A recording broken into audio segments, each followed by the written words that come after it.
James web ஒவ்வொரு நாளும் நிறைய வித்தியாசமான அழகான புகைப்படங்களை தொடர்ந்து எடுத்துக்கிட்டே இருக்கு. அதை உருவாக்கின இன்ஜினியர்ஸ் ஆராய்ச்சியாளர்களே வாயடிச்சு போயிட்டாங்களாம். இந்த அளவுக்கு பெட்டரான ஒரு மிஷினா தான் நம்ம உருவாக்கி இருக்கோமான்னு அந்த அளவுக்கு தரமான செய்கைகளை ஒவ்வொரு நாளும் செஞ்சுக்கிட்டே இருக்கு. டாரன்டுலா நெபுலா நம்ம பூமியிலேருந்து கிட்டத்தட்ட 1,62,000 ஒளியாண்டுகள் தள்ளி இருக்க ஒரு மிக பிரம்மாண்டமான நெபுலா தான் டாரன்டுலா நெபுலா. டொராடோங்கிற ஒரு கான்ஸ்டலேஷன்ல கிட்டத்தட்ட 1000 ஒளியாண்டுகள் அதோடைய விட்டத்தில் மிக பிரம்மாண்டமான நெபுலாவா இருக்க இது நம்மளுடைய லோக்கல் கிளஸ்டர்லேயே மிக பிரகாசமானதுன்னு சொல்லப்படுது. தொடர்ந்து புது புது நட்சத்திரங்கள் பிறக்கதையுமே தாண்டி நிறைய வித்தியாசமான பிரகாசமான நட்சத்திரங்களை பற்றி அது கொண்டு இருக்கு. இவ்வளோ பிரகாசமா இருக்க அந்த காந்தனால அந்த காலத்தில் வந்து நிறைய பேர் இது ஆக்சுவலாக ஒரு தனி நட்சத்திரம்னு நினைச்சிட்டு இருந்தாங்களாம். அதுக்கப்புறம் ஹை குவாலிட்டி இமேஜிங் பண்ணதான் இது தனி நட்சத்திரம்லாம் கிடையாது, நட்சத்திரங்கள் ஒன்னா சேர்ந்து வாழ்ற நெபுலாங்கிற விஷயமே புரிஞ்சுக்கிட்டாங்க. ஸோ ஒரு நட்சத்திரம் மட்டும் இல்ல, பல லட்சக்கணக்கான நட்சத்திரங்களையுமே தாண்டி புது புது நட்சத்திரங்களுமே இந்த இடத்துல தோன்றிக்கிட்டே தான் இருக்கு. புரோட்டோஸ்டார்ஸ் சொல்லுவாங்க. ஸோ அதனாலேயே இந்த நட்சத்திரங்கள் எப்படி பிறக்குது, இந்த பிறப்புக்கு என்ன காரணம் சொல்லி நிறைய விஷயங்களை இந்த நெபுலாவை பற்றி தெரிஞ்சு பார்க்கலாம். ஸோ ஆரம்ப காலகட்டத்தில் எடுக்கப்பட்ட அந்த போட்டோல அந்த நெபுலாவோட சைட்ல நிறைய வித்தியாசமான கோடுகள் இருக்கிறத நோட் பண்ணாங்க. அதாவது சிலந்தி வலைகள் மாதிரி அதை பத்தி நான் தென்பட்டிருக்கேன். அதனால மிகப்பெரிய சிலந்தியா இருக்க டாரன்டுலாங்கிற ஒரு பேரை கொடுத்துட்டாங்க. டாரன்டுலா நெபுலாவா மாறிச்சு. இப்போதைக்கு அந்த டாரன்டுலா நெபுலாவை நம்ம ஜேம்ஸ் வெப் புகைப்படம் எடுத்திருக்கு. இதுக்கு முன்னாடி எடுத்த ஹபிள் டெலிஸ்கோப்பை நீங்க கம்பேர் பண்ணி பார்த்தீங்கன்னா அகைன் டிஃபரன்ஸ் எந்த அளவுக்கு அதிகமாக இருக்குன்னு சொல்லி உங்களுக்கு நல்லாவே தெரியும். நெருக்க மூலியமா 30 டொராடஸ்ன்னு சொல்லப்படுற அந்த ஸ்பெசிஃபிக்கான இடத்த மட்டும் தான் ஃபோக்கஸ் பண்ணி எடுத்திருக்காங்க. அதில் ஒரு தனி நட்சத்திரமும் உங்களுக்கு தெளிவாக தெரியும். அதை சுற்றி நிறைய வித்தியாசமான இந்த நெபுலா கிளவுட்ஸ் வந்து பார்த்தீங்கன்னா ஃபார்ம் ஆகியிருக்கு.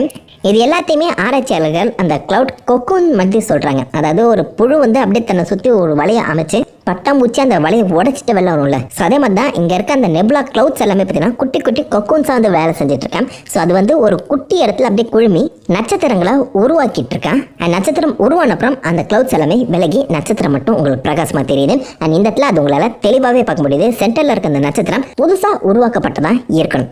ஆரம்ப காலகட்டத்தில் அந்த நட்சத்திரம் உருவாக்கி கிட்டத்தட்ட 20 லட்சம் வருஷங்கள் ஆகியிருக்கலாம் சொல்லி நினைச்சிட்டு இருக்காங்களா. ஆனால் இப்போ செக் பண்ணி பார்க்கும்போது அந்த நட்சத்திரம் இப்போதான் அந்த கிளவுட்ஸ் எல்லாத்தையுமே விலக்கி புதுசாக வெளியில் வந்திருக்க விஷயமே தெரிய வந்திருக்கு.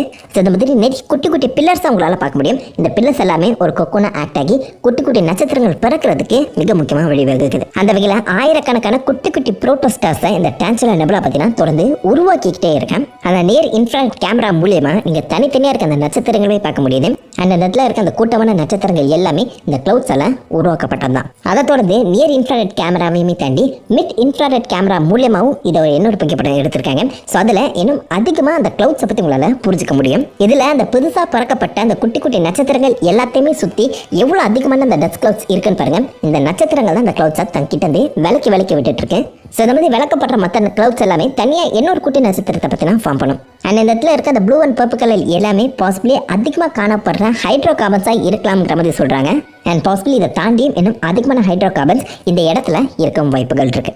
ஆராய்ச்சியாளர்கள் இந்த டாரன்டுலா நெபுலாவை அதிகமாக ஃபோக்கஸ் பண்ணுறதுக்கான காரணம் ஆரம்ப காலகட்டத்தில் முதல் நட்சத்திரங்கள் ஃபார்ம் ஆகும்போது என்ன மாதிரி ஒரு கெமிக்கல் காம்போசிஷன் இருந்துச்சோ அதுதான் இந்த டாரன்டுலா நெபுலாக்குள்ளேயுமே இருக்கா. ஸோ இதை புரிஞ்சுக்கிட்டா ஆரம்பத்தில் எப்படி நட்சத்திரங்கள் உருவாகிச்சுங்கிற விஷயம் நம்மளுக்கு தெளிவாகவே தெரிஞ்சிடும். அண்ட் இந்த அண்டத்தை பற்றி இன்னும் நிறைய புரிதல் நம்மளுக்கு கிடைக்கும். நட்சத்திரங்கள் உருவாத பற்றின அந்த ஐடியா நம்மளுக்கு இன்னும் அதிகமாகவே கிடைக்கும். நம்ம கேலக்சியில் இருக்க எந்த ஒரு நெபுலாவுமே இந்த அளவுக்கு அதிகமான நட்சத்திரங்களை ஃபார்ம் பண்ணவே இல்லையா. ஆல்சோ ஆரம்ப காலகட்டத்தில் இருக்க அந்த கெமிக்கல் காம்போசிஷன் கூடவும் பார்த்தீங்கன்னா ஒத்து போகலை. ஸோ டாரன்டுலா நெபுலாவை புரிஞ்சுக்கிட்டா அண்டத்தோட முதல் நட்சத்திரங்கள் உருவானது எப்படிங்கிற விஷயம் நமக்கு தெளிவாக தெரியும். அதுக்கேற்ற மாதிரி இப்போதைக்கு இந்த அழகான புகைப்படத்தையுமே பார்த்தீங்கன்னா ஜேம்ஸ் வெப் விட்டுருக்கேன். இதோட நிற்காம தொடர்ந்து அந்த டாரன்டுலா நெபுலா பற்றின ஆராய்ச்சிகள் தொடர போதுங்கிறதையும் நாசா கன்ஃபார்ம் பண்ணியிருக்காங்க. ஸோ இதோட இன்னும் பெட்டரான அழகிய புகைப்படங்கள் கூட கிடைக்கலாம். கார்ட்வில் கேலக்ஸி என்னடா வானத்தில் சக்கர மாதிரி ஒரு பொருளாக இருக்கே, இது என்ன நீங்கள் கேட்டிங்கன்னா இதுவும் ஒரு வகையான பேரடை நம்ம மில்கி வே கேலக்ஸி மாதிரி. இது கார்ட்வில் கேலக்ஸி. இது எவ்வளோ தூரத்தில் இருக்குன்னு சொன்னால் வாய் அடைச்சு போயிடுவீங்க. 500 மில்லியன் லைட் இயர்ஸ், அதாவது 50 கோடி ஒளியாண்டுகள் நம்ம பூமியிலேருந்து இது ரொம்பவே தள்ளி இருக்கு. அண்ட் பார்க்க வித்தியாசமாக ஒரு மாட்டு வண்டியோட சக்கரம் மாதிரியே இருக்குல்ல. அதனால தான் கார்ட்வில் கேலக்சின்னு சொல்லி பேர் கொடுத்துருக்காங்களே. நம்ம இது வரைக்கும் நம்ம கண்டுபிடிச்சதுலேயே ஒரு ரிங் கேலக்சிக்கான பர்ஃபெக்ட் எக்ஸாம்பிள் இதுதான். இது ஏன் இந்த மாதிரி ஒரு ஷேப்பை ஃபார்ம் பண்ணிச்சு, எதனால் உருவாக்கிச்சு சொல்லி யாருக்குமே தெரியல. ஆனால் ரிங் கேலக்சிக்கு இதுதான் ஒரு எக்ஸாம்பிளாக சொல்கிறாங்க. அண்ட் ஜேம்ஸ் வெப் அந்த கார்ட்வில் கேலக்ஸை மட்டும் ஃபோக்கஸ் பண்ணாமல் அது பக்கத்தில் இருக்க 2 குட்டி கேலக்ஸியுமே பார்த்தீங்கன்னா சேர்த்து தான் எடுத்திருக்கேன். ஸோ இதே மாதிரி ஒரு ஃபோட்டோவை நம்ம ஹபிளுமே இதுக்கு முன்னாடி எடுத்திருக்கேன். அண்ட் அதுக்கும் இதுக்கும் இருக்க அந்த டிஃப்ரென்ஸை உங்களால் தெளிவாகவே பார்க்க முடியும். ஸோ ஹபிள் எடுக்கும்போது இந்த கேலக்ஸி உள்ள நல்லா கொஞ்சம் எல்லோவிஷாக ஹாட்டாக க்ளோ ஆகுறத நோட் பண்ணாங்க. பட் அந்த அளவுக்கு டீட்டெயில்டாக என்ன நடக்குதுன்னு பற்றி நமக்கு தெரியல. ஸோ இப்போ எடுத்திருக்க அந்த ஜேம்ஸ் வெப் இது எல்லாத்தையுமே பக்காவாக கேப்சர் பண்ணியிருக்கேன். நியர் இன்ஃப்ராரெட் கேமராவில் மட்டும் இல்லாமல் மிட் இன்ஃப்ராரெட்லேயுமே இந்த 2 புகைப்படங்களுமே எடுத்து கொடுத்துருக்கேன். ஸோ உள்ள அந்த ஸ்டார் ஃபார்மேஷனுங்கிறதே தாண்டி இது எப்படி ஃபார்ம் ஆகி இருக்கலாம், இந்த கேலக்ஸி இந்த ஷேப்புக்கு எப்படி வந்திருக்கலாம் சொல்லி ஒரு சின்ன ஐடியாவுமே அதை வந்து கன்வே பண்ணுது. அதாவது ஒரு மிகப்பெரிய ஸ்பைரல் கேலக்ஸி இன்னொரு குட்டி கேலக்ஸி கூட மோதி தான் இந்த மாதிரி ஒரு ஷேப்பை ஃபார்ம் பண்ணியிருக்கலாங்கிற மாதிரி இப்போதைக்கு கெஸ் பண்ணுறாங்க. இந்த கொலிஷன் எப்படி நடந்திருக்கும்னு தெரியல, பட் கிட்டத்தட்ட நீங்கள் ஒரு குளத்துல கல்லை போட்டிங்கன்னா அது எப்படி அதிகமான அந்த ரிப்பிள்ஸ் மாதிரி வட்டமான வடிவத்தை ஃபார்ம் பண்ணுதோ அதே மாதிரி அந்த கொலிஷனுமே நடந்திருக்கலாம். ஸோ நேரடியாக ஒன்றுக்கு ஒன்று மோதும் போது குளத்துல கல் போட்ட மாதிரி வட்டமான ஒரு ஷேப் வந்து பார்த்தீங்கன்னா இது ஃபார்ம் பண்ணியிருக்கணும். அதோடைய அவுட்டர் ரிங் வந்து பார்த்தீங்கன்னா அதோடைய மிடில் ரிங்லேருந்து கொஞ்சம் கொஞ்சமாக எக்ஸ்பேண்ட் ஆகிட்டு இருக்கான். பட் அதையுமே தாண்டி அந்த அவுட்டர் ரிங்குக்கும் மிடில் ரிங்குக்கும் நடுவில் இருக்க அந்த க்ளவுட்ஸ் எல்லாமே பார்த்தீங்கன்னா ஒரு விதமான ஸ்பைரல் ஷேப்பை ஃபார்ம் பண்ணுறதுமே நோட் பண்ணுறாங்க. ஸோ இந்த ரிங் கேலக்ஸி பாசிபிளி ஃபியூச்சரில் அந்த மாதிரி ஒரு ஸ்பைரல் ஃபார்மை கூட எடுக்கலாம்ங்கிற மாதிரி இப்போதைக்கு கெஸ் பண்ணுறாங்க. ஸோ மேபி இந்த மாதிரி கொலிஷன் ஆகக்கூடிய மற்ற கேலக்சிஸ் எல்லாமே ரிங் ஃபார்மை எடுத்துட்டு அப்புறம் தான் ஸ்பைரல் ஃபார்முக்கே மாறுதோங்கிற ஒரு கேள்வியுமே இப்போதைக்கு எழுப்பியிருக்கேன். ஹபிள் டெலஸ்கோப்போட அந்த புகைப்படத்தில் சென்டர் ரிங் கொஞ்சம் அதிக பிரகாசத்தோட காமிக்கப்பட்டிருக்கும். ஸோ நிறைய புது புது நட்சத்திரங்கள் பிறக்கிற இடமா அது இருக்கலாம். அவுட்டர் ரிங் கிட்டத்தட்ட 440 மில்லியன் ஒளியாண்டுகள் பற்றின எக்ஸ்பேண்ட் ஆகியிருக்கு. அவ்வளோ மிக பிரம்மாண்டமான ஒரு கேலக்ஸி தான். அண்ட் அது தொடர்ந்து எக்ஸ்பேண்ட் ஆகிக்கிட்டே இருக்கு. அப்படி இருக்கும்போது அது கூட மோதிர மற்ற ஏதாவது காஸ்மிக் கிளவுட்ஸாக இருக்கட்டும், இல்லை வேற ஏதாவது செலஸ்டியல் ஆப்ஜெக்ட் எல்லாமே புது நட்சத்திரங்கள் உருவாகிறதுக்கு கூட அடித்தளமாக அமையலாம். பட் இப்போதைக்கு இந்த அவுட்டர் ரிங்கில் அதிகமான சூப்பர் நோவாஸ் நடந்துட்டு இருக்குங்கிற விஷயத்த கண்டுபிடிச்சிருக்காங்க. மிட் இன்ஃப்ராரெட் கேமராலாம் உங்களுக்கு பார்த்தாலே தெரியும், அந்த அவுட்டர் ரிங்குக்கும் இன்னர் ரிங்குக்கும் இருக்க அந்த வளைவுகளில் கூட அதிகமான நட்சத்திரங்கள் ஃபார்ம் ஆகியிருக்கு.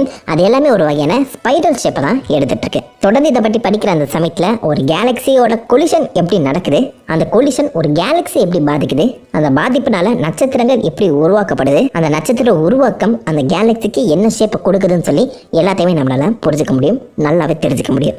அண்ட் ரொம்ப வித்தியாசமாக வேற இந்த கேலக்சி இருக்குல்ல. ஸோ கண்டிப்பாக அதை பற்றி தெரிஞ்சுக்கிறதுல தப்பே இல்லை. ஆயிரக்கணக்கான லட்சக்கணக்கான ஒளியாண்டுகள் தள்ளி இருக்க பொருட்களெல்லாம் பார்க்குறோம். நம்ம சூரிய குடும்பத்தில் இருக்க ஏதாவது ஒரு பொருளை இது ஃபோட்டோ எடுத்துச்சான்னு சொல்லி எப்படி கேட்பீங்க. இப்போ நீங்கள் பார்க்குறது தான் ரொம்பவே அழகான வியாழன் கிரகத்தோட புகைப்படம். இது வரைக்கும் எடுக்கப்பட்டதுலேயே செம கிளாரிட்டியான ஒரு ஃபோட்டோன்னு சொல்லலாம். எந்த அளவுக்குன்னு கேட்டிங்கன்னா அந்த வியாழனோட ரிங்ஸை உங்களால் பார்க்க முடியும். எஸ், சனி கிரகம் போல வியாழனுக்குமே ரிங்ஸ் இருக்கு. வியாழனுக்கு மட்டும் இல்லை, யுரேனஸ் அண்ட் நெப்டியூன் ரெண்டுத்துக்குமே ரிங்ஸ் இருக்கு. ஆனால் சனி கிரகம் அளவுக்கு பிரகாசமானது கிடையாது. இங்க இருக்க அந்த வியாழனோட ரிங்ஸ் வந்து பார்த்தீங்கன்னா ரொம்பவே குட்டி குட்டி டஸ்ட் பார்ட்டிகல்ஸ் எல்லாம் உருவாக்கப்பட்டது. நம்ம கண்களுக்கு சுத்தமாக தெரியாது. ஒரு பவர்ஃபுல்லான டெலஸ்கோப் வச்சிருந்தீங்கன்னா கூட இந்த ரிங்ஸ் உங்களால் பார்க்க முடியாது. ஆனால் ஜேம்ஸ் வெப் அதை துல்லியமாக புகைப்படம் எடுத்து கொடுத்துருக்கேன். ஒரு மிகப்பெரிய ஆச்சரியம் தான். வியாழன் கிரகத்தை மட்டும் இல்லாமல் அதை சுற்றி இருக்க நிறைய அந்த நிலவுகளையுமே பார்த்தீங்கன்னா அது புகைப்படம் எடுத்திருக்கேன். பட் இது எல்லாத்தையுமே தாண்டி அந்த கிரகத்தில் மிக பிரகாசமாக தெரிகிறது ஆப்வியஸ்லி அந்த மிகப்பெரிய புயல் தான்.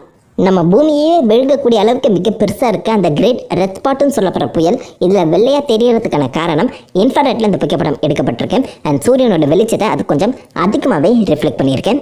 அதனால தான் வியாழன் கிரகத்தோட அந்த அழகுக்கே மை வச்ச மாதிரி பிரகாசமாக இருக்கேன். இது எல்லாத்தையுமே தாண்டி இந்த புகைப்படத்தை உங்களால் தெளிவாகவே இந்த வியாழன் கிரகத்தோட அரோராஸை பார்க்க முடியும். சூரியனோட அந்த கதிர்வீச்சுகள் ரேஸ் எல்லாத்தையுமே நம்ம பூமியோட அந்த மேக்னெட்டிக் ஃபீல்ட் கூட ரியாக்ட் ஆகி பூமியோட துருவ பகுதிகளில் இந்த அரோராஸ் பார்த்தீங்கன்னா உருவாகும். ஸோ பூமியோட மேக்னெட்டிக் ஃபீல்டுக்கே அழகான அரோராஸ் உருவாகிற அந்த சமயத்தில் மிக பிரம்மாண்டமான கிரகமாக இருக்க ஜூபிட்டர் வந்து அந்த அரோராஸ் எந்த அளவுக்கு அழகாக இருக்குன்னு சொல்லி யோசிச்சு பாருங்க. இதுக்கு முன்னாடி கலர்லேயே இந்த அரோராஸ் வந்து காமிச்சிருந்தாங்க. அது எலக்ட்ரிஃபைங் ப்ளூ கலரில் இருக்கும். பட் நெற்கேமில் பார்க்கும்போது அது கொஞ்சம் வித்தியாசமாக க்ரீன் கலரில் உங்களுக்கு தெரியுதுங்க. இதுக்கு முன்னாடி நம்மளுக்கு தெரிஞ்சதை விட இந்த அரோராஸ் எந்த அளவுக்கு பிரம்மாண்டமாக இருக்கு பாருங்க. அந்த கிரகத்தில் போய் பார்த்தா இன்னும் அழகாக இருக்கும். ஆனால் மேலே போய் நிற்க முடியாது, ஏன்னா அது வாயு கிரகமாச்சுல. இந்த மாதிரி நிறைய வித்தியாசமான அழகான புகைப்படங்கள் எல்லாத்தையுமே ஜேம்ஸ் வெப் தொடர்ந்து எடுத்துக்கிட்டே தான் இருக்கு. அண்ட் இந்த இடத்துல உருவாகின முதல் கேலக்ஸி அண்ட் முதல் நட்சத்திரத்தையுமே அதை தேடிட்டு இருக்கேன். இதன் மூலயமா பிக் பேங் எப்படி நடந்துச்சு, அந்த பிக் பேங் நடந்துட்டு அப்புறம் இந்த அண்டம் என்ன நிலைமையில இருந்துச்சு, அந்த நிலைமையிலேருந்து எப்படி முதல்ல கேலக்சிஸ்லாம் உருவாகிச்சுன்னு சொல்லி எல்லா கேள்விக்கான பதிலுமே கிடைக்கும். அது இந்த அண்டத்தோட புரிதலை நம்மளுக்கு இன்னும் அதிகமாக்கி கொடுக்குங்கிற நம்பிக்கை இருக்கேன். தேடல் தொடரட்டும்.